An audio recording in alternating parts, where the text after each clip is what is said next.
कि तपस्वी होना ठीक है, पुजारी होना गलत कब से हो गया? मेरे को राहुल गांधी से कोई इशू नहीं है। आप मोदी और शाह से सवाल पूछिए, आपका अधिकार है। लेकिन भाई अपने आप को तपस्वी बताना है तो इसलिए तपस्वी सही, और दूसरों को पुजारी बताना है तो पुजारी गलत, तो ऐसा तो मत करिए। सांसद महोदय जवाब दे रहे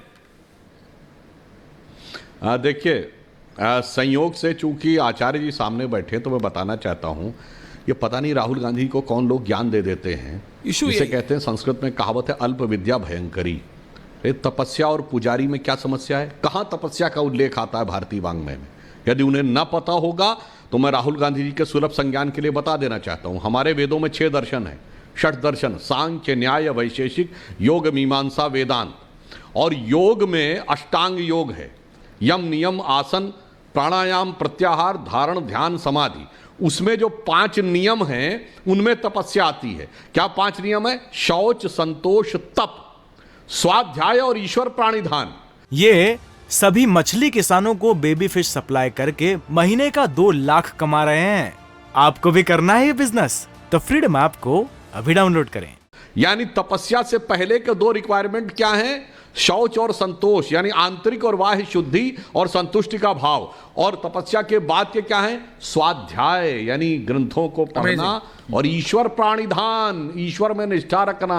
बगैर ईश्वर के निष्ठा के तपस्या नहीं हो सकती, अन्यथा फिर वो उस श्रेणी की तपस्या होती है जो कि असुर भी करते थे, राक्षस भी तपस्या करते थे, पर उसमें ईश्वर की भक्ति नहीं होती थी, इसलिए वो तपस्या सकारात्मक नहीं होती थी। तो कोई ये कहे कि पुजारी और तपस्या में मतभेद है, मुझे लगता है कि उसे भारतीयता या हिंदू धर्म की समझ ही नहीं है। हाँ, मगर मैं एक बात कहता हूं, मैं राहुल गांधी जी को इतना विद्वान मानता हूं कि उनको यह पता होगा, ना इतना भोला मानता हूं कि उन्होंने ऐसे ही बोल दिया होगा। उन्होंने बहुत सोच समझ के बोला है ऐश्वर्य जी।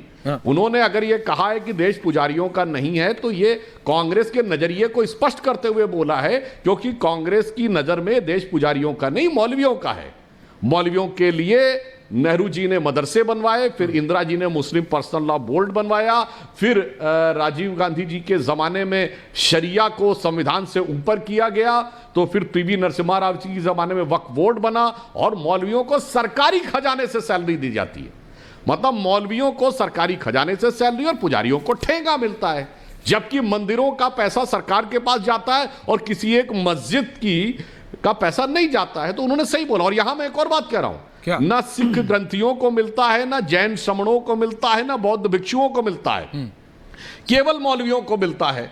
इसी कारण से आचार्य जी तो चलिए आचार्य है, मैं कांग्रेस के किसी प्रवक्ता को चुनौती देता हूं कि वो ये कह के दिखा दे कि देश मौलवियों का नहीं है, या मौलवियों को तनख्वाह नहीं मिलनी चाहिए, मौलवियों को जो कॉन्स्टिट्यूशनल अधिकार है वो नहीं मिलने चाहिए। इसलिए जो उन्होंने बोला है, मैं मानता हूं बहुत सोच विचार करके कांग्रेस की जो एक खतरनाक विभाजनकारी नीति है उसके तहत बोला है।